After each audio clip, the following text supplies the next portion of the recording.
Hi everyone, welcome to Mean Machine Talks. I'm Dean, and yeah, it's been a while since I've done one of these. I had to take a bit of a hiatus for reasons, COVID, and I just lost a bit of creativity, I guess, and I kind of needed to go away and rethink. I was also waiting for this brand new camera that you can see, so we're not looking at the three-quarter angle now. It means that I can actually look at my guests in the eyes, which is a good thing. Anyway, with that being said, I'm joined today by a wonderful guest, a good friend of mine. And also, I only discovered recently what he actually does as a day job, thus being the reason why we're actually having this talk today, which you'll understand why in a moment. And yeah, he's got an incredible background. But Aidan Half-Troll is with us, probably one of the best usernames I've heard.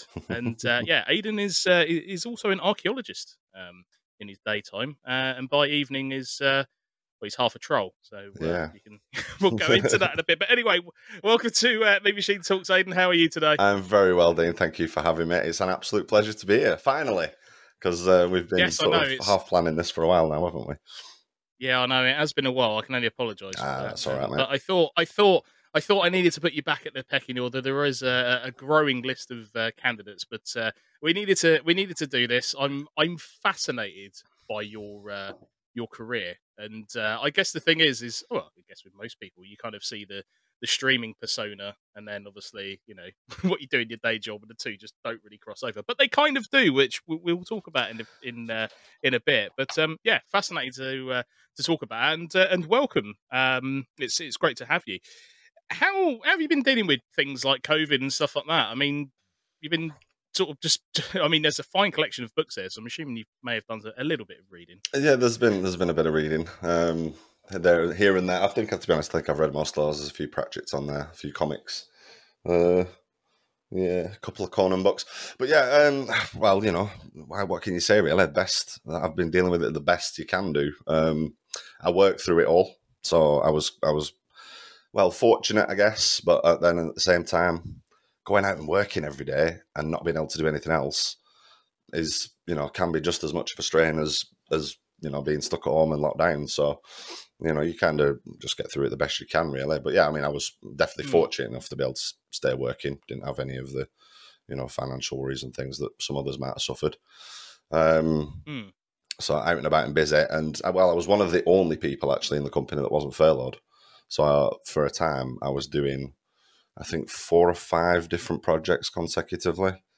So yeah, very busy. I didn't really have time to think about what was going on, because I was up and down like a bride's natty, as my old gran used to say.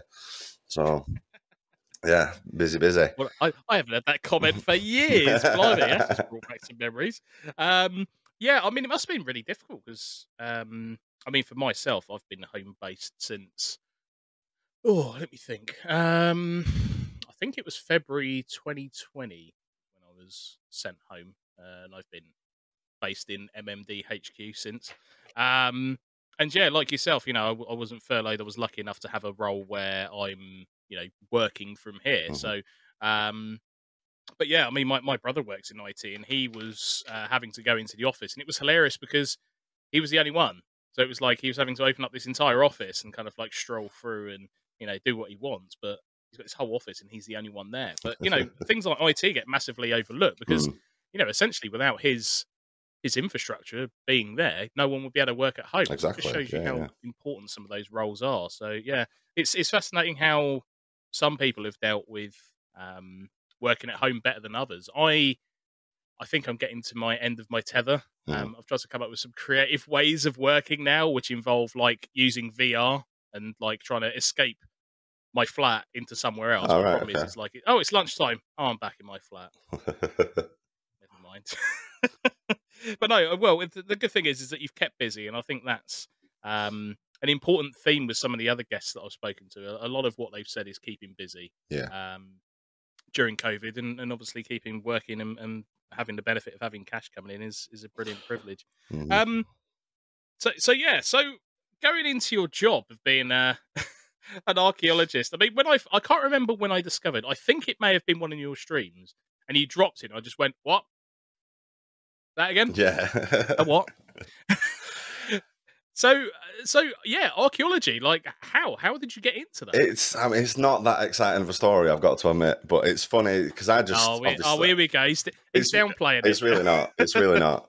But it's funny just how many people still don't know because obviously it's my job and has been for like the last 14 years. So I just kind of assume that everybody knows, you know what I mean? And somebody the other day, literally 2 days ago on Twitter, was like, I thought you worked in a car park. I'm like, no. Not that there's anything wrong with working in a car park, but Come in, mate. it's a world apart from what I actually do. But yeah, no, it's honestly, it's really not that exciting of a story. I did my A levels, looking at going to university. Had absolutely no idea what I wanted to do, and looked at various courses. And I was looking at all sorts of stuff, film production, and a little bit of. I mean, I'm not that tech savvy at all, but I was looking at bits of IT and things like that. And basically, Papa Half-Troll turned around to me and said, well, I'm paying for this degree, so you do something sensible. I ain't paying for you to piss about for 3 years. I was like, okay, Dad. Yeah, fair enough. So I decided I was going to be a teacher. I was looking into taking on a teaching qualification or going into teaching. And looked at doing a PCGE, and my kind of sort of loophole was that basically any undergrad degree will qualify you to then go on to do a PCGE qualification. So I thought, right, sure, well, I can do something that's maybe a bit out there because I've got the plan that I'm going to be a teacher. Dad can't argue with that. And I've always been interested in history, particularly sort of ancient history, ancient Greece, ancient Rome, things like that. So but I also quite like being outside and getting mucky and messing about. So I thought, well, archaeology, that seems like it's the best of both worlds. I'll give it a go. And that's what I did. So I went to University of Sheffield, studied archaeology. Well, it was archaeology and ancient history when I started my degree, and they ended up changing the course, and it's just archaeology by the time I finished, with a brief period studying in Australia as well. And yeah, I came to the end of it and wasn't in a rush to go straight into further study. So I thought, well, I'll see if I can get some work. I'll see if I can work as an archaeologist. So, packed up my shiny new trowel and went to work in a printers for 2 months because I couldn't find any archaeology jobs. Right, I say. And then just happened to get chatting to a chap in my local pub one night, and he happened to be the foreman of a site in Liverpool that had a big archaeological excavation going on. And he was like, oh, Wow. give these guys a call. So I gave those guys a call. And I've been with them ever since. So yeah, it's not that exciting of a story, really. I kind of fell into it by accident because after doing it for a year or two, I just didn't fancy going back to study. I changed my mind about the idea of teaching. I was quite happy doing what I was doing, out and about. Every couple of weeks, you're on a different site, you're in a different town, you're in a different place. I was still living with my parents at the time as well, so it was a bit of freedom to be away during the week and off doing my own thing. So yeah, and the next thing I knew, 5-6 years had gone by. I'd climbed the ladder a little bit, and I was like, right, well, I guess this is what I'm doing now. So yeah, here I still am. But it's been good. That's cool. I really like that.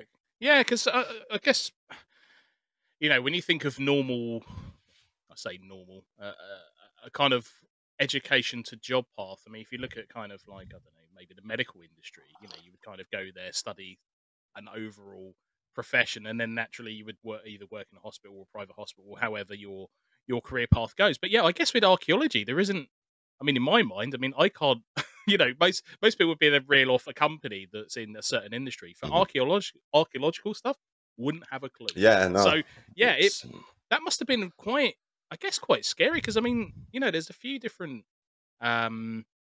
sectors I guess you could study. I mean, history is another one. I know someone who studied, I think it was like French history or something, and they were like, oh, I can come out and go and work in a lab or something, looking at artifacts or something like that. And I think now they're actually working in like a supermarket. They've actually got quite high in that role, but obviously the disparity of what they've studied versus what they've actually ended up into is quite profound. So yeah, I don't know how. I mean, that must have been a real shock because I don't know if you had that mentality that you were just going to come out of university into a job, but that must have been a hell of a shock. I mean, yeah. I mean, obviously, we got the university helped, and they pointed out companies we could apply for jobs for, and there's various Hmm. websites that deal specifically with archaeology jobs. And but you stick your hat in your ring. I got and see what comes of it. A lot of sort of starting positions in archaeology. It's that old thing of they want you to have X amount of experience, but how do you get the experience if they don't let you get the job? You can't get the job, yeah. So most contracts, starting contracts, they'll want 6 months experience, and I um I lied basically. I embellished quite a lot about some of the field schools I'd done and some of the voluntary work I'd done, and just Hmm. about kind of said, yeah, there's 6 months there. The other thing Yeah. about archaeology is quite a lot of projects end up being really pushed for time and deadlines, and will get to that point where they just need people. And I was fortunate enough that the first project I went on was really struggling to get finished, and they were just taking people on left, right, and centre. So I got on a project, Hmm. and I was working in Chester, and I didn't drive, so I was getting up at 4 o'clock in the morning, getting the first bus of the day to Manchester, running round the corner to the train station, getting on the train, getting to Chester, running across the city centre to get to the site, working all day, and then doing it in reverse. I was up at 4 in the morning. I was getting in at 10 o'clock at night, I think. And I was like, I've just got to stick it Ooh. out for 3 months. So I've like legit got that experience that I've been claiming that I've got. Um, it was a great site though. There was a lot going on, and I learned more in my first week there than I did in 3 years, university. Like actually Hmm. physically doing the job and learning the theory of it. Sure you can appreciate two different things. And it was a busy site with it being the centre of Chester. There was a lot of Roman stuff, but there was a medieval cemetery as part of it. We ended up finding some early Wow. medieval Anglo-Saxon buildings that had robbed out the Roman stone for use in their construction. There was a Wow. mosaic, a section of Roman road. It's quite interesting, actually. First time I saw a mosaic and the first time I saw a mosaic excavated, they basically spray it with this like glue solution, which seals it, and then they roll it up like a carpet and pack it up and take it off. It was the weirdest thing ever. Wow. Yeah. Wow. That's weird. Wow, that's fascinating. I mean that comes into what I was going to ask you next, because I mean, pardon my ignorance towards archaeology. I mean, I understand an amount of it, Mhm. but how does a, I don't know, someone like yourself or a business get a job? Is it a case of a building starts, they discover something, and then they have to call someone in, and then they begin looking into it, or is there something a bit It's more of an intelligent way? I mean, that's not far off. That's not far off. It's part of planning. I mean, basically, right? Okay, a little bit of sort of further background. There's essentially two types of archaeology, or two types of archaeologists. You work in the academic side of it, where you're attached to a university. You're teaching. You've got your own research projects. You're writing books, papers, articles, etc. Or there's the other side of it, which is what I do, which is commercial archaeology, which we are essentially we're part of the building trade. We're part of the construction industry. And when you put in planning, a planning application for whatever it might be, from building a conservatory on your house up to a massive major new road scheme, um, that's when it goes in to the planning office, they will look, and most planning departments will have an archaeologist in residence, as it were, and they'll check work that's been done in the area. Is there anything that they know about of historical interest that's in that area? What's the likelihood that your construction project impacts on anything? And then they will highlight it. It'll be a condition of the planning that you have to get some kind of archaeological survey done. Hmm. And it might Okay. just be somebody like myself, just I'll rock up and watch you dig a few foundations and have a look in the hole, take a few pictures and go, nah, there's nothing there, crack on. Or we might be there for a year moving thousands of skeletons so you can build your road. I think I'm allowed to say that because it's been published in the press, but that's basically what I've been doing for the last year. Um, Wow. so yeah, it's part of the planning. So that's effectively how we get our work. Hmm. And we're an established company, so we've got returning clients and things like that. We do And we do jobs for sort of either end of those scales. I have been in people's gardens and watching them digging foundations for new garages and watching them laying new soil pipes for downstairs toilets that they're installing.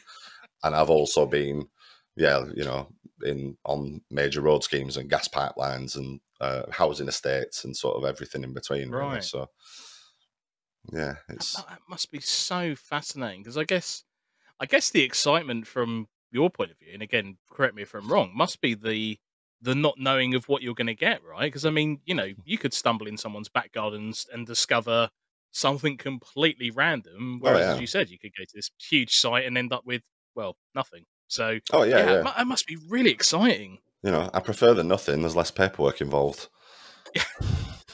The reports are a lot easier to write if you found nothing. Is that a skull there? No, move it away. But, as daft as it, I'm joking aside, sort of finding nothing sometimes is as good as finding something, particularly if you've got an area where people are convinced there is something there. You can disproving it is as good as proving it effectively, because it greases the wheels for further planning. They know that there's nothing in that area, things like that. From a, sort of the industry side of it. From sort of all archaeologists are passionate about what they do. We want to find stuff. Sure. We like to find stuff. But at the same time, the process of recording and excavating features and things is destructive. And what you end up, we effectively destroy sites by recording them. And then the report we produce is preservation. It's preservation by record and report. So there's been plenty of cases over the years where we've sort of said, well, you could change your plans so you don't impact on that and do it another way. And that does occasionally happen. So, if we can leave it alone, we will leave it alone. We know it's there, but do we necessarily want to destroy it when we don't have to? You know what I mean? But yeah, it's varied, very, very varied. Sites are always different. Like you say, you don't know what you're going to find, if you're going to find something. I mean, it can make for long. I've done a lot of reading at work on jobs where I've been sitting, watching nothing happening for days on end, and then suddenly something will crop up. In fact, one of my finer moments, and I'm gonna use this. I'm gonna say now, I'd not been in the field for a while. I'd had some time out. I'd been doing office stuff. It was my first job, and I'd been on this wind farm, digging haul roads and turbine platforms on the side of a Pennine in horizontal sleet for like a month. Found nothing at all. Right.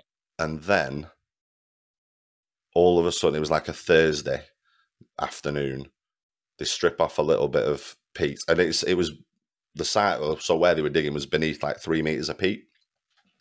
And I see what I'm convinced is a ditch. It's a linear feature, or the terminal end of a ditch. And I was like, oh, okay. Now it's under 3 meters of peat, and a general rule of thumb is a meter thickness of peat is 1,000 years. So I was like, okay, we're looking at, something prehistoric here. So I phoned the office. We've got this ditch. I'm excavating it at the minute. Rah, rah, rah. I was like, all right, I'll get some people out. It's under 3 meters of peat. We'll have to get the environmental list out with the coring equipment. We'll take some cores. There's this big hoo-ha. The office is mobilizing. I get to the bottom of the ditch and see the indentation of digger bucket tooth marks. And it was a geotechnical pit that they previously dug. Yeah, it's a little bit sheepish. I had to phone back up and say, cancel all that. It's nothing. I got ahead of myself. Now put it back. Put it back. we don't know. So we make mistakes. The sun was in my eyes. I couldn't see. We've all done it, mate. I've done things similar to that in the field I'm in, where you blow up a massive thing like we got a problem, and then all of a sudden you go, oh, no, don't worry. What? No, it's fine. The sun was in my eyes. I couldn't see it properly. That's why. Yeah, I got a bit of stick for that when I went back to the office. It's fine. Have they named it Aidan Day? There's like a big bullet. No. Don't give anybody any ideas. Somebody might listen to this. If anyone's watching, don't do that. So you said you went to Australia. Was that with regards to work or your study? No, it was a family thing. We tried to emigrate, basically. Long story short, it wasn't for us. It didn't really work out. So we came back, and I picked up my studies. I was still at university, so I'd finished my first year, and we went out Right. during what would have been my second year, and I studied for a semester in an Australian university. Carried on my archaeology degree.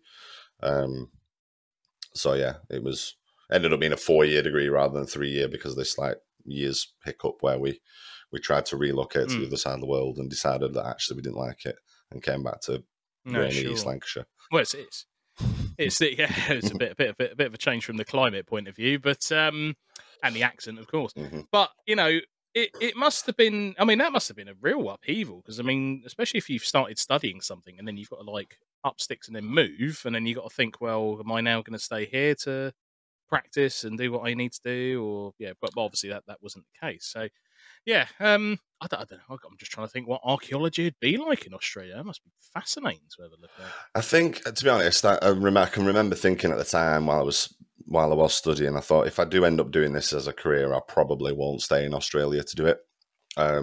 Right. Because I mean, obviously it's not a particularly old country as far as you know, Western civilization, if you want to call it, is concerned. So they've got the prehistory of the Aboriginal people, which involves a lot of sacred sites, and they don't get looked at, and Sure. you know, you can't disturb them for ethical reasons and things like that. Sure. And then the other side is colonial European settlers, which is a couple of 100 years old, and I'm not that interested in it, quite frankly. It's a little bit too modern for me.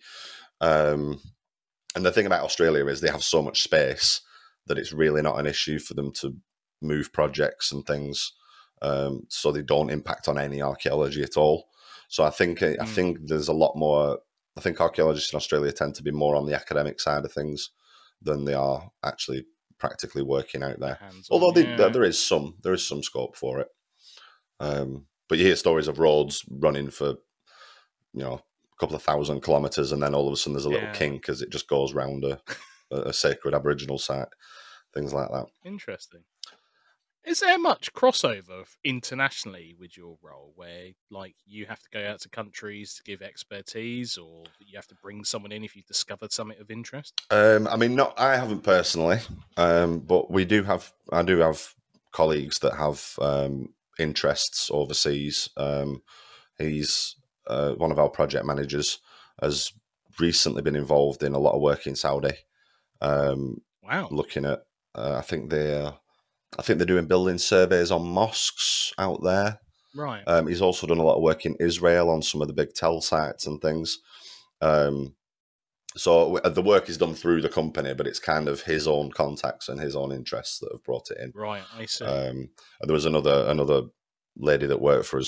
She left a few years ago, but she had a similar involvement with a project in Turkey that she'd go out to sort of every year. So I mean, we did have an office in France for a while. I remember a few people going. Right. I never went to work there myself, although I said I'd be up for it. But no, we're very much tied to, because we're very much tied to construction. We're working pretty much exclusively in the UK, and primarily because of where we are based. It's the north of England, really. We've got a couple of offices in the south of the country that deal with, you know, they've got their patch, we've got our patch, as it were, and then obviously you're always competing with other units and things. So there are like York's under one unit's control, and nobody else gets a look in York, really. Right. Because they're just established there and they tend to do all the work there. So you do find these little spots where other companies don't really get a look in because it's just the domain of one particular unit. Sure. But in theory, I can be or could be called to go and work anywhere in the country, and potentially we could get some work overseas. There's nothing necessarily stopping it, but it's unlikely to happen, I'd say.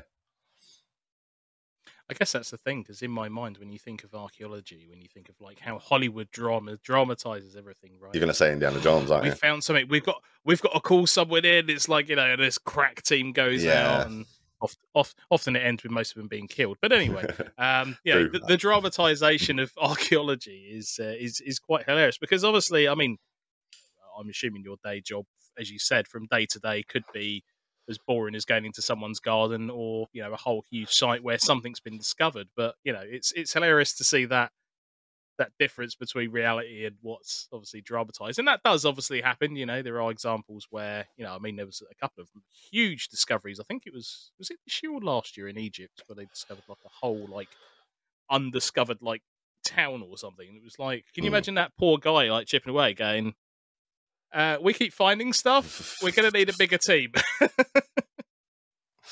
Yeah, I mean, it does happen. That you're working within a certain area. I mean, I've done several projects where you're working, stripping an area. It's a finite size. You think, right, if there's nothing there, there's nothing there, and you come down to the last day, and all of a sudden uncover a whole bunch of stuff, and you've got to phone it in, and then the consultant will come, and the manager come, and the county archaeologist will come, and they all decide that it's something quite significant, and all of a sudden you're digging 3 times the area, and you need to get 20 more people in to help you, and it's Wow. It does happen. I mean, we did. No, I'm sure. One of a big project we did on the Isle of Man. It was one of the first big projects I worked on. So it was back in 2007, 2008. I'd pretty much just started, and we were working on Ronaldsway Airport. Their expansion, basically, there was some new. I think it was some new EU legislation that said that taxiways and runways had to be a certain length. So they ended up doing all this expansion. And we found a Bronze Age village under one of the new proposed taxiways. Well, we found half a Bronze Age village because the other half of it was in the adjacent field outside of the airport and wasn't being developed. So we know it's there, but we literally were just excavating. We had halves of houses to dig, and then the rest of it was off-site, as it were. Wow. And then, again, we were due to finish, and a friend of mine was watching this last little bit of stripping, and it was literally it was the end of the existing runway, right on the edge of the island, and a couple of machine scrapes, and there was this big dark circle, like a big burnt patch, effectively, or patch of burnt material. And it turned out to be a 10,000-year-old Mesolithic house that we got a quarter of, what was it, 35,000 bits of work flint in. It's partially rewritten the model of migration from Europe into the British Isles from because the older houses were elsewhere, and we found this other one. So yeah, it's rewritten the migration model. It's pretty significant stuff. I'm assuming that's probably the most interesting find you've had so far, then. It was certainly a big one. I mean, I once found a tenner in an old jacket. That was quite good as well. That's my favourite. Question is, what did you buy? What did you buy with it, though? I was on the way to the pub, so I'll let. Money well spent, some would say. Yeah. I have to shoe on that joke in every time because I always get asked that question, what's your best find? But no, that was a massive project. I mean, I've been quite fortunate. I've worked at Stonehenge, I've worked at Hadrian's Wall. Oh, wow. I've worked, 2 World Heritage sites. I think I peaked really early, quite honestly. I can see it just being field drains and post-medieval boundary ditches from here on out because all the good stuff happened early on in the career. It's been done, yeah. But yeah, Ronaldsway Airport was a huge project, both in terms of man days and man hours, and yeah, ultimately the findings sort of rewriting the history books, which doesn't happen all that often. And that was the Isle of Man, you said, right? Yeah. So I'm just taking notes because I'm interested to have a look at that. Oh yeah, I mean, there is an episode of Coast that came and filmed us for that one. Yeah. Here we go, cheap plug. Where are you in it? I'm in the background. I don't say anything. I'm just in the background. Right. You dig that, mate. I was also in a background of a Time Team episode as well when they came to film at Stonehenge. Here we go. And funnily enough, talking about Hi Mum, my mum recorded it, and I was round at the house when she was watching it, and she paused it and went, "Look, there you are." And I was like, "Mum, that's not me." And she was convinced that it wasn't me. I was like, "No, that's you." I was like, "No, Mum, it's not. I promise you, that's not me." And I fast forwarded to where I actually was, and I was like, "That's me." It's like, I'm only your firstborn son. It's fine, but yeah, that chap you're telling everybody is definitely not me. The Bless her. question is, how many other people did she tell that particular person was you? Christ That's the knows. question. Yeah, God knows. Probably looking at her like she's That simple, thinking, that's not your yeah, Aidan, what are you on about? that's fantastic. I mean, again, like it's funny because well, how can I say it? When I first kind of, I don't know, maybe got into history properly and first got exposed to archaeology was actually at the Commonwealth Institute, which I think is in London, if I remember rightly. We went there as a school trip many, many moons ago. And there was a section that was all about archaeology. And I remember looking at the wall and there was all this like really cool stuff. And obviously you've got the Commonwealth, so there's obviously items from all different countries in the Commonwealth Union. And then I remember there was a pit, and this is quite a funny story. There was it's like a sand pit, and they gave you like all like tools to use to kind of sieve through and stuff like that.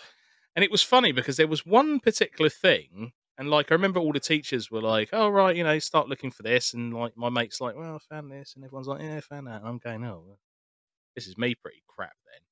And apparently there was one last thing that apparently to find it you would have to be of like really skilled or something like that. And I literally just put the thing in and shook it, and I was like, "What's that?" And the person came over and went, "How did you find that?" And I went, "I don't know. I put it in there, mate, and pulled it out. That's what I did." And he went, "Do you know no one's done that in like 3 years?" I was like, "I guess I'm like really cool. I'm really good. Like that's how." And like the teachers were like, "Oh my god, he's a genius." I'm like, I literally got the thing and put it in the sand and went like that, and it appeared. Like that isn't a sign of genius, right? I mean, Yeah. you can say it. That's really cool, but yeah. And ever since then, like it kind of triggered this thing of just learning more, more and more about history. And as I said, you know, I don't know why. I feel like modern TV doesn't. It over dramatizes maybe some of it. And I guess that's through film to try and get people hooked and stuff. But um, I still think it's a fascinating area to look at because, you know, as you said, you know, you could literally be digging something in your garden and all of a sudden be like, "Hey, there's a skull here." Like, what the hell's this? Yeah. I mean, And just discoveries. yeah, definitely. It's a cool feeling getting an object. I mean, I'll be honest, you know, it's not like we're pulling swords out the ground left, right, and center. You know, Sure, that's what people think, yeah, right? you know, Yeah. by and large, it's pieces of pottery broken. It's rubbish, effectively. A lot of when we're Hmm. excavating features and pits and things, they're rubbish pits. So it's domestic refuse. So it's bits of animal bone, bits of broken pottery. You might get the occasional coin and stuff, but you know, it's not just treasure after treasure after treasure. But that for me is more interesting because this is why I preferred, sort of why I leaned more towards archaeology than just straight history, because archaeology is Hmm. the study of the everyday person. History, Sure. you've got your big events, your kings, your queens, and you know, whatever. Whereas archaeology focuses a lot more on the everyday lives of the common folk, which I find a lot more interesting. How people live their day to day lives, regardless of what battles were being fought or you know, what political upheaval was going on in the background. It's Sure, yeah. how, you know, Joe Bloggs got on and did his day to day routine and fed Hmm. himself and his family and things like that. So that's always been the bigger appeal. But I mean, yeah, sure, it's cool to find something. You do find some interesting objects that are not necessarily precious, but a step above just say a broken piece of pottery. I found Sure. a Roman ear spoon once, which is basically the precursor to the cotton bud. It's a tiny little spoon for Wow. cleaning the wax out of your ears. Wow. So you find little interesting objects like that. We had on this site that we're working on at the minute, we had a pipe tamper, and it's I'll send you the link to it later because it's a little man in a state of excitement. That's how it's fashioned. So, oh, in fact, actually, In fact, my that's best right. Go on. my best find was Roman porn. I found a pornographic Roman bowl on my first site in Really? Chester. Yeah. It's great. I think there's pictures of that on the internet as well. I mean, Wow. I found, I didn't, but I was there when it was found. It was found on the site I was working No, sure. on. So it's a type of pottery that's stereotypically Roman. It's called Samian ware, and it's Right. red It's red glazed, smooth stuff. It came from Carthage, North Africa. That's where it came from and was distributed around the empire.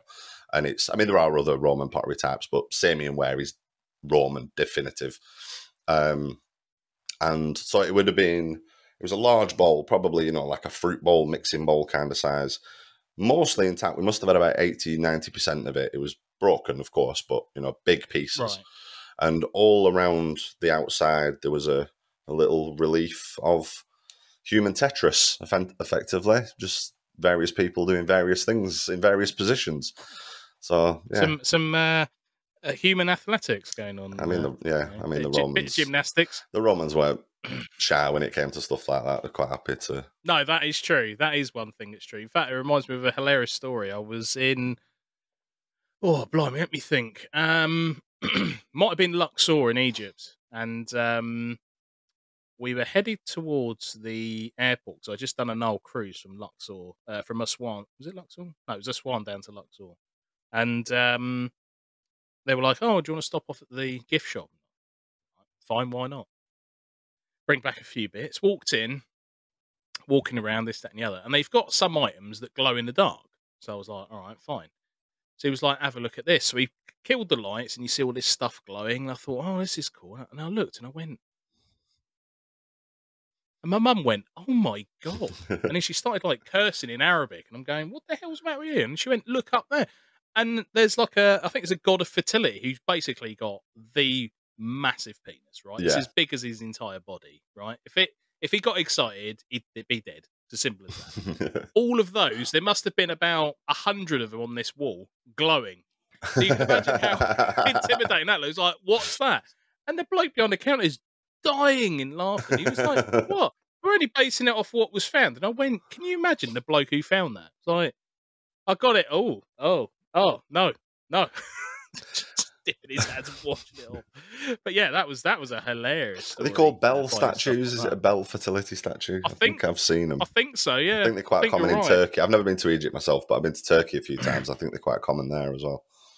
Oh, I need to take you out there, mate. Oh, I'd love to go. I'll get you out there. A friend of mine was asking last night actually about whether I'd ever been, and I haven't, but my family have. And the first year that they went, when I decided that I was like, I'm not going on holiday with my parents, I'm going to stay at home and have some parties and what have you. They didn't actually go to Egypt. I think they went to Cyprus, but they called me up while they were out there and going, "Oh, we're going on a trip to Egypt for a couple of days." I was like, "Oh, great. If I'd have known you were doing that, then I'd have come with." But I thought it was just going to be 2 weeks by the pool and I weren't that bothered. So sure. I missed an opportunity. But no, there's the new museum they've just built is staggeringly huge. I think someone said it's either twice or 3 times the size of the Natural History Museum. Like, it's just insane how big this thing is. And I remember they were moving I think they were moving the kings and queens along from the existing museum into the new one. And like the amount of security and like these particular cars that they had made. So they put like the the cartoons inside, and then they were all like pressurized and stuff. And they had these like specific cars built that had like the best suspension like ever, so that they weren't bouncing around. So it was like the biggest thing, and they like televised the entire thing, which was both brilliant and incredibly boring because there was just these cars, right? You're seeing it, it's all been dressed as stuff, but there's nothing else going on. You're going, "Oh, all right, it was like watching me playing Euro Truck Simulator. It's like there's not much going on. I'm just delivering stuff. But obviously the cargo they've got is a lot more impressive than what I would have been delivering. So, but yeah, it's again, history is just such a fascinating aspect, which comes on to something else. So obviously you being a huge games player yourself, I've watched you play many of a game. Here's an interesting one for you, because I've seen you play a lot of the Assassin's Creed games, and obviously you've got a wealth of knowledge of history. Well, is there a lot of aspects to what they portray in the games actually true, or are they dramatizing a lot of it? Oh, I mean, this is a difficult one because you're an archaeologist, so you must know everything there is to know about history. No, sure. I mean, I guess they've done their research, and my grasp of various things. I mean, Victorian London looks quite accurate in the whichever one that is Syndicate. Yeah. So they've done a reasonable job. I mean, the most recent one that came out that I've been playing Valhalla is like Vikings didn't look like that. That's the the TV series Vikings that look that everybody likes, and I dig as well, to be honest. Yeah. But the actual reality of Vikings sort of culture and weapons and armor and stuff, there wasn't as much wolf skin and braids and head tattoos, I think, as in reality as people think. That's not to say there wasn't any, but we've certainly sort of pushed that image more into culture than is perhaps actually the case in actual history. I mean, I think they've done, and that, to be honest, I think that's okay if it encourages people to look into it a little bit more by presenting them with the glamorous stuff, and it encourages people to go and learn. That's cool. I think that's fine. It's when people start spouting that that's how it actually was, and not being ignorant of the reality, then it's a problem. But yeah, I think they've done a reasonable job. What I was impressed with, because I've never really done it in any of the other games, but with Valhalla, because there's a good portion of it set in England, I went to try and find historical sites in the game, and there are quite a lot of them, and they are actual. Some of them have got a collectible to go and get and stuff, so there's a reason to visit them in most cases. But I went to the in-game Stonehenge, which is a little bit on the small side in terms of the height of the stones, but the layout of it and everything is pretty accurate. What I was more excited about is they replicated the King's Barrows that are across the road. There's a bunch of Bronze Age burial mounds across the road from Stonehenge that maybe people don't know about as much because Stonehenge is obviously the focus, right? But those barrows have been recreated in the game, and they are there. So I was really excited about that. I had a look because I do know that landscape quite well, having worked there and things. And the landscape being the focus of the project I was working on. So I went and had a look, and there's not everything there, but I was quite impressed to see that they had recreated at least certain parts of the landscape as accurately as they could. And because they didn't have to, like I say, it's certainly not a well-known site like Stonehenge is, even though it's literally across the road. But it was cool to say that they'd put that in. Archaeology and gaming, I always have a bit of a rant about it because it seems to pop up more quite a lot. I don't know why, but some NPC will mention that they're an archaeologist, and I just go off on oh, here we go, we can't have a game. And generally, it just means go and find a shiny thing, give it to the archaeologist. It's true, actually. I think is it the Uncharted games? I think have a lot of I'm an archaeologist, and I can't remember. I mean, the whole of the Uncharted games, for the most part, are kind of obviously all fiction. But I remember there was one particular section, and I remember Reddit went absolutely ballistic about the inconsistencies in what was stated versus the truth, and I was like, but if the entire thing's fiction, can they bend the rules? They probably can, but should they? Probably not. So there's a pro and a con to doing that. But it's fascinating to see that more games are starting to be a bit more wise to portraying real life. I mean, I think I've forgotten the name of it now. The Assassin's Creed one that's based in Egypt. Origins. I think there was. I don't know if it's got an entire DLC or whether it comes with the game, but there's an entire section where apparently there's so much history that's been placed into it, and it's all based on real facts. And you can literally just sit there for hours just flicking through all of this media and looking at artifacts. And I was like, that's really cool that they've gone to that extent. That's something that they've done with the last few Assassin's Creed games. They've added. It's usually one of the last updates that they've done with them, where they've added a historical tour mode. So you can go around and actually it will give you little pop-ups and things. I know I've looked at the one for Odyssey, the ancient Greek one. I think the one for Valhalla drops quite soon. But yeah, you're right. I think they did go that sort of extra mile with. It goes back to what you were saying, is how accurate it is. Well, I think they've gone to the trouble to say, well, actually, look here is how accurate it is, or not accurate as the case may be. They've actually gone to the trouble themselves to sort of say, well, we've done this for the game, but actually this is more the reality of it. And and I think that's cool that you can navigate it and see it. I'm talking about sort of archaeology and gaming and archaeology in games. I'm waiting for a simulator. I want to see an actual proper archaeology simulator, which I was thinking would be the most boring thing ever. But considering the popularity of Power Wash Simulator and Grass Cutting Yes, Simulator at indeed. the minute, maybe there's space for these more mundane things. And I would actually like to see people, or let people get the opportunity to see the reality of an archaeological excavation. Yeah. Because I've never once had a gun or blown anything up or punched a Nazi, although quite a few digger drivers tend to lean a little bit more towards the right wing. No offense to anybody out there that works in construction, but I've met some characters, shall we say. I'm sure.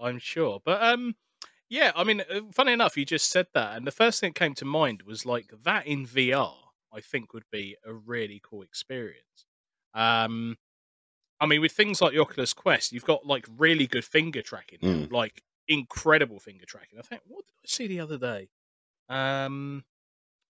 It was something that was requiring finger tracking. I mean, there was a couple of games that I've seen where I think there's one game called Cubism where it's essentially like imagine Tetris but in the air. You Okay. kind of pick up your pieces and build up like a square, so it's all got to fit in correctly. And it's incredible how amazing that tech has worked. I mean, I guess the holy grail, as it were, would be maybe haptic gloves that you would then use to kind of feel, you get that feeling, that touch in your hand. But yeah, that type of game, like a historical game, maybe that someone's going to copyright this, but maybe the way it works is you pick like an area like Stonehenge. So you're at Stonehenge, you're exploring it, you're learning about it, and then the idea is to do a dig to discover something. So I mean, that in VR, I think would work really well because you'd get totally immersed in seeing, the site of where you are, the historical site, and then doing the job. That's a good idea. Go and talk to someone about that because that would work really well. I think as a VR game. There was somebody that was not necessarily VR, but there was somebody that was working on. I was talking to him on Twitter it was a while ago now, but I was talking to him on Twitter briefly. They were working on an archaeology simulation game. It was the same people behind, but the Barrow Hill game. There's a couple of other little titles that they did that kind of have an archaeology stroke horror link to them. And they were talking about. In fact, they ended up sending me a couple of screenshots of things that they're working on, and it kind of fell off the radar. So I don't know, if maybe COVID got in the way and things had to be put on hold. But I've always got my eye out for something because I would like to. I'd like to stream it. I think there's a good hook there. Archaeologist plays Archaeology Simulator, and I can shout about it and get angry and pretend that I'm at work. But well, that's a brilliant segue because I mean, obviously you do Twitch streaming much as myself. How did you fall into Twitch streaming? Is there a particular reason why you do it? Is it escapism? The primary reason was to make some gaming friends. Quite honestly, I've got a couple of friends that we started. I mean, I've always been into gaming, but I just kind of one day, and I've tried various hobbies as well over the years, and never really got into anything. We all have, but I kind of just I've always played games throughout, and I sort of thought, well, hang on a minute, I've tried learning instruments and fishing and God knows what else, and never really stuck with it. But I've always gamed, so why don't I put more effort into that? And just accept that that's actually my hobby and what I do. And there's a couple of my mates that we play stuff with, but with busy schedules, we never really managed to play as often as I'd like to. So, and I was sitting on this stack of multiplayer games that I really wanted to get into, but just didn't really have anybody to play with. So I thought, right, we'll do it. We'll have a look. And I'd heard of Twitch, but I never really looked into it. So I thought, well, I'll watch a few streams, see what it's all about, and then maybe give it a go. So it kind of just went from there, really. I thought, well, it'd be a good way. I had a Twitter account previously, and I'd shut it down. I set up a new Twitter account with the sole focus of it being linked to my doings on Twitch. And I thought this might be a good way to meet some fellow gamers that will have time and will want to play games, and make a few gaming buddies. So that was kind of Sure. the reason for starting it, and still is, to be honest. I'm not gonna lie. It's good fun, but it is a hobby. I don't have any aspirations to be, you know, the number one streamer or making it my living or anything like that. I mean, I'm not going to turn it down if it did happen to go that way, but I'm quite happy to just do it for the laugh of it and just to, Sure. hang out with people and chat to people. Yeah, it's good fun. So that's kind of the reason behind it, and the reason why I still do it. And yeah, I mean, things have taken a little bit of a backseat because of the work situation at the minute. I'm looking forward to this project ending and being able to get back and doing things a little bit more regularly. But yeah, it's good fun. It's just, say we wouldn't have met otherwise. There's a bunch of people that I wouldn't have, Absolutely. Made some really good friends through it. And yeah, it's, I think it's been a great thing, really, and I'm happy to have made that decision to start doing it and kept up with it. Yeah, it's always fascinating how people fall into Twitch. I think from when I started, which was streaming for 9 months to no one, which was a fun experience, I think it's become a staple now, and it's almost become, as you said, like a little community in itself. Mm-hmm. So it's very difficult to not find either friends or someone of a mutual mindset or something that's got an interest in a particular game or genre or something like that. So I think now, I think there was a period maybe where having a particular interest in something was either outcasted or very difficult to find anyone with a similar interest. But I think now Sure. the world's become a lot closer, and there's so much availability to find communities now. I think Twitch is kind of that thing that kind of, I don't know, brings everyone together. And I mean, I've been in your streams many a time, and it's always a pleasure to watch you play the games, because as you said, especially if you're playing something like Valhalla, you'll be like, oh, I know what that's about, and then you kind of explain based on your job, and that's always nice because it's not just listening about the game. It's obviously you're bringing a little bit of what you do in your day job in as well, which just adds a whole different flavor, and it's nice to learn as you're watching as well, which I think is a nice piece. And obviously you do enjoy a bit of reading, and I've attended a couple of your Christmas reading sessions, which are great. I want them back. Like to pick that up again. In fact, I'm aware I still actually need to finish 20,000 Leagues Under the Sea. That we've only got halfway through that, and I'm had to knock it on the head. But yeah, no, that was, again, I just fancy doing something different. And a lot of people, because I do my silly little videos on Twitch and stuff, and on Twitter, and just messing around, whinging about my day or whatever it is I'm up to. And so many people said to me, like, "Oh, your voice is great," and I've never really, is it? I mean, I don't know, I've never really thought about it. But I thought, well, maybe that'd be something different as well, because obviously everybody's playing games on there. There's people doing music stuff and what have you, and I'm sure there are people out there reading, but it's not a big thing. And I enjoy it, and I thought with copyright and stuff, it's kind of limited on what you can read, but I've not read a lot of the classics. So I thought, like I did the Dracula read through. I'd never read Dracula before. I thought, well, it's a good excuse to read it. So yeah, I just thought it was maybe something a little bit different. Nice to just tell people a story. And yeah, it's been popular. A lot of people have been very complimentary about it. So yeah, I'm gonna try and get back on and bring that back at some point. Definitely. It's got a very what's the word? A very innocent aspect to it, because it actually took me back to when I was at primary school. You'd have the teacher read a book to you, you'd all be sitting there and listening. And the reason why that aspect is quite nice is, we live in a world at the moment where everything's just so in your face, right? I mean, Netflix is a click away, YouTube is a click away. But there's something about reading, and especially if you're listening to someone reading, you still have to use your creativity in your mind to kind of visualize stuff. And that's why I always said it was great to listen to you reading it, because I agree with everyone, you do have an amazing voice, but it's great because it reignites your brain a little bit, and I think we all become a little bit numb to using our brains to be creative, to build a picture in our mind and interpretate the story how our minds want to. And I think that's why it's a really nice thing to listen to someone reading. Because as I said, it took me straight back to school. Yeah. And having to use your mind to build that creative Hmm. story, and it's a really nice thing to do as well. And I think the one you did around Christmas was fantastic. Christmas TV is a bit naff to say in the UK, especially in the last few years. So to Yeah. have that to listen to, especially after the year that we had as well with 2020. Hmm. I don't know why it was a very humbling experience to sit there and just listen to a story, and it was a real pleasure. So it'd be great to have that back. Yeah, no, I'm definitely get it back. Like I say, as soon as the work situation changes and I'm home a bit more, and I'm not trying to squeeze at the minute. I'm kind of trying to squeeze everything I want to do into weekends, rather than being able Sure. to branch things out during the week. But yeah, no, that the Christmas one, I did very much enjoy that. It was nice and cozy, and I think I created the atmosphere exactly what I wanted to create, which was just like a good old fashioned story time, sat around the fire.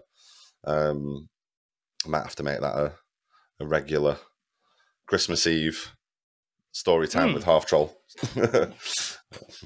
No, honestly, for anyone who hadn't seen it, who's listening to this or watching this, it really is a fantastic thing.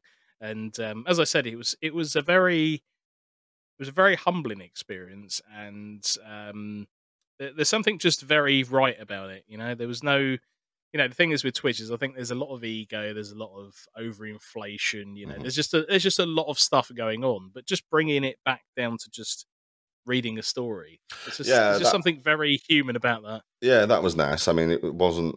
I mean, I always, and I'm sure everybody does, but I always just try and be myself. But I guess there's always a little bit more of a performance aspect to it when you're streaming. You want to be, you're conscious of the fact that you're trying to be entertaining. So you maybe force things a little bit here and there. But yeah, with the reading, it is, well, apart from intonation of characters and things like that to try and sort of sell the story, there's not much of a performance element. I am literally just reading the book. So yeah, it was kind of relaxing for me as much as hopefully the viewers, which was, as I say, story time. It was supposed to be a relaxing experience. But yeah, it was nice to just be doing something and be streaming, but not sort of feel that it has to be the hype, yeah, here we go sort of mentality. Yeah, it was cool. There you go. You might have just opened up yourself a new place on Netflix now. It'll be Aidan's little corner where he just reads books. That'd be amazing. Oh, they used to do the storyteller, got that series. Yeah, exactly. I love that. So you got any future plans or projects or anything that you want to talk about? A couple of things in the pipeline. I don't want to give too much away, not because it's a huge secret, but because I know what I'm like, and it may well all go wrong, and I decided to sack it off. But I've been playing over this last year. I've started playing D&D with a bunch of people that I've met through Twitter and Twitch and what have you. And nice. It's something I've always wanted to get. I've always been a big fantasy fan. Like Conan the Barbarian is one of my favorite movies, characters. Anything with swords and dragons, I'm all over it. And D&D was something that I always wanted to get into. So when this opportunity came up to play, I grabbed hold of it, and I've been absolutely loving it. And that's kind of led me down onto this avenue of painting figures again, painting miniatures, which I did as a teenager for a while. So I've been trying to get back into doing that and making little bits of scenery and things. So I'm kind of thinking that maybe we might do some stuff for YouTube where I make things and paint things. I also kind of got a couple of ideas where I may tie it into streaming, play some RPGs, but as my D&D character, with some interaction from the audience in terms of what we do, what we go, which missions we take, how we react. So yeah, just sort of try and bring not that we're playing it on a tabletop because we do it all online, but bring the tabletop gaming into the video gaming side of things. And so there are a few ideas that I'm kicking around at the minute. As I say, the main thing stopping me at the minute is just being a little bit time poor. But yeah, watch this space and remind me if nothing materializes, because maybe I'm just being lazy. I will give you a swift kick up the backside, sir. Yeah. But it's funny you mentioned D&D because it's funny because there must have been well, in my mind, I think there was a period where D&D kind of, I don't know, fell by the wayside. I don't know if it was because the avenue or the introduction of online gaming and stuff kind of pushed it out of the way. But there is this huge resurgence of D and Oh D, yeah, massive. and only when was it? It must have been about either 6 months or a little bit more than that. There's actually a D&D style VR game that I saw where Okay. you kind of you're all kind of looking down at this. Well, it almost looks like you're looking down at a tabletop. It looks very nicer than just someone's tabletop. And then Hmm. you've kind of got one person who's like a dungeon master that controls everything, and then everyone else kind of does stuff. And I thought, what a bloody clever idea that is. And apparently it's really good. I've not tried it myself, but yeah, much like yourself, D&D's always been that thing that sat at the back of my mind, tickling away at something. So at some point, I may have to just dive in both feet and see. So Hmm. if you need someone, Oh, let me know.